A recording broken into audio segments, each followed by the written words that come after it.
The haunted house. कुछ साल पहले की बात है। एक छोटे से गांव में एक लड़का रहता था जिसका नाम रोहन था। वह गांव का सबसे तेज तर्रार और दिमागी लड़का था, लेकिन एक चीज थी जो उसे हमेशा परेशान करती थी। यह था उसके दादाजी का घर। रोहन का दादाजी का घर गांव के बाहर एक सुनसान जगह पर था जहां कोई नहीं जाता था।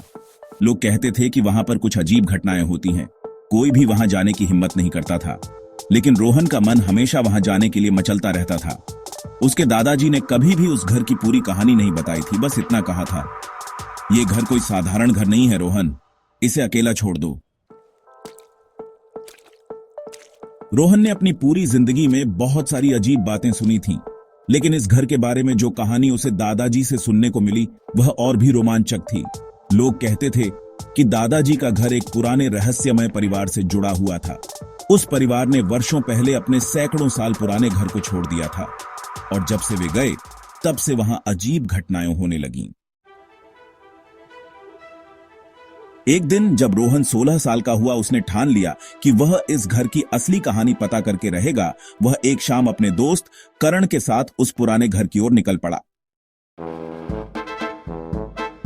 रोहन और करण ने अपने साहस को इकट्ठा किया और उस पुराने खौफनाक घर की ओर चल पड़े। रास्ते में वे दोनों अपने बचपन की कहानियां याद करते रहे, लेकिन उनके मन में एक अजीब सा डर भी था। हर कदम के साथ घर और भी नजदीक आता गया और उनका दिल तेजी से धड़कने लगा। जब वह उस घर के पास पहुंचे तो रोहन के दिल की धड़कन तेज हो गई। घर था बिल्कुल वैसा जैसा वह सुन चुका था, साहसिक, खौफनाक और वीरान। बाहर से यह घर किसी किले की तरह लगता था। खिड़कियां बंद थीं और दरवाजे पर किसी की परछाई भी दिखाई नहीं दे रही थी। लेकिन जो बात सबसे ज्यादा अजीब थी वह यह थी कि घर के आसपास के पेड़ पौधे भी जैसे किसी से डरते हुए सूख गए थे। रोहन, क्या हम सच में अंदर जाएंगे? अगर यहां कुछ भूत प्रेत हैं तो? भूत प्रेत कुछ नहीं होते, हम बस डर गए हैं। उन्होंने दरवाजा खटखटाया और धीरे धीरे उसे खोला। अंदर का माहौल बिल्कुल अजीब था। घर में घना अंधेरा था, जैसे सालों से कोई अंदर न आया हो। दीवारों पर जाले थे और फर्श पर धूल की मोटी परत जमी हुई थी। दोनों दोस्त अंदर दाखिल हुए। अंधेरे में किसी चूहे की आवाज आ रही थी और घर के अंदर से अजीब सी गंध भी आ रही थी। अचानक एक कमरे से कुछ गिरने की आवाज आई। दोनों डरते हुए उस कमरे में गए। कमरे में पुरानी किताबों का ढेर पड़ा था और एक पुरानी टेबल पर एक कागज पड़ा था। रोहन ने वह कागज उठाया और पढ़ने लगा। वह कागज एक पत्र था जो किसी अजनबी ने लिखा था।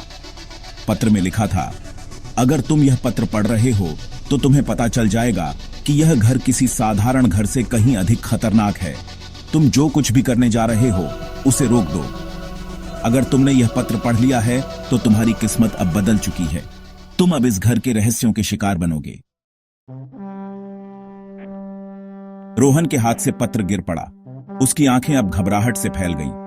वह और करण दोनों घबराए हुए थे, लेकिन उन्होंने न सोचा था कि यह इतना खतरनाक हो सकता है। उन्होंने घर के अंदर और भी कमरे देखे, लेकिन सब कुछ अजीब सा था। हर कमरे में अजीब सी आवाजें, फटी फटी दीवारें और पुरानी तस्वीरें थीं। जैसे ही वे ऊपर की ओर बढ़े, अचानक एक तेज आवाज सुनाई दी। दरवाजे बंद हो गए और चारों ओर अंधेरा छा गया। करण ने कहा, रोहन, कुछ तो गड़बड़ है, हमें तुरंत बाहर निकलना चाहिए। लेकिन रोहन ठान चुका था कि वह इस रहस्य को सुलझा कर रहेगा। तभी एक अजीब सी रोशनी एक कोने से निकलने लगी और उस रोशनी के बीच से एक गहरी आवाज आई, तुम यहां क्यों आए हो? तुम्हारी किस्मत अब मेरे हाथों में है। करण, हमें बाहर भागना होगा। लेकिन जब वे बाहर जाने की कोशिश करते तो दरवाजे पूरी तरह से बंद हो गए थे। अब यह समझ आ रहा था कि जो पत्र में लिखा था वह सच था। वे कमरे में इधर उधर भागने लगे, लेकिन हर रास्ता बंद था। ऐसा लग रहा था जैसे घर उन्हें अपने जाल में फंसाने की कोशिश कर रहा हो। तभी अचानक कमरे के बीचों बीच एक पुराना संदूक दिखाई दिया। रोहन और करण दोनों ने मिलकर उस संदूक को खोला। अंदर एक पुरानी किताब रखी थी। किताब के पन्नों पर अजीब से प्रतीक और मंत्र लिखे हुए थे। रोहन ने वह किताब खोली और पढ़ने लगा। किताब में लिखा था, यह घर उन आत्माओं का घर है जिन्होंने कभी किसी की जान ली थी। इस घर का असली स्वामी एक अज्ञात आत्मा है जो यहाँ की हर चीज पर नियंत्रण रखता है। अगर तुम्हें इस घर से बाहर जाना है तो तुम्हें पहले उसकी शर्तों को पूरा करना होगा। Section confronting the spirit. Duration 3 minute और 30 सेकंड, लगभग 30 सेकंड का अंतर हो सकता है। कारण वियो, क्या शर्तें? अगर हम उस आत्मा से बात करना चाहते हैं तो हमें उसकी पूजा करनी होगी। यह पूजा अजीब है, लेकिन शायद इससे हमें बाहर निकलने का रास्ता मिल जाए। संदूक से एक और चीज बाहर आई, एक पुराना खंजर। यह खंजर हमें आत्मा को सम्मान देने के लिए चाहिए होगा। हमें इसे सही समय पर इस्तेमाल करना होगा। इस रहस्यमय किताब और खंजर के साथ दोनों दोस्तों ने रात के अंधेरे में आत्मा से संपर्क करने का प्रयास किया। जैसे ही उन्होंने खंजर को पूजा स्थल पर रखा और मंत्र पढ़ने शुरू किए, अचानक हवा तेज हो गई और घर में अजीब सी गूंजने वाली आवाजें आने लगीं।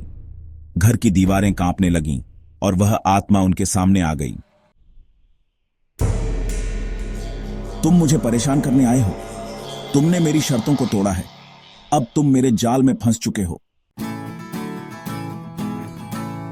हम सिर्फ जानना चाहते हैं कि इस घर में क्या हुआ था। हमें बाहर निकलने का रास्ता चाहिए। तुम चाहो तो बाहर जा सकते हो, लेकिन मेरी एक शर्त है। अगर तुमने सच का सामना किया तो तुम जीवित बाहर जा सकोगे, नहीं तो तुम मेरे साथ यहीं रहोगे। रोहन और करण ने एक दूसरे की आंखों में देखा और फैसला किया कि वे इस रहस्य का हल निकालेंगे। और तभी घर की दीवारों से एक हल्की सी रोशनी आई और वे दोनों सुरक्षित बाहर निकलने में सफल हो गए। The house stood silent, as if it was just another ordinary building. But Rohan and Karen knew better. They had experienced something inexplicable, something beyond the ordinary. The air felt different, charged with an energy they couldn't quite describe.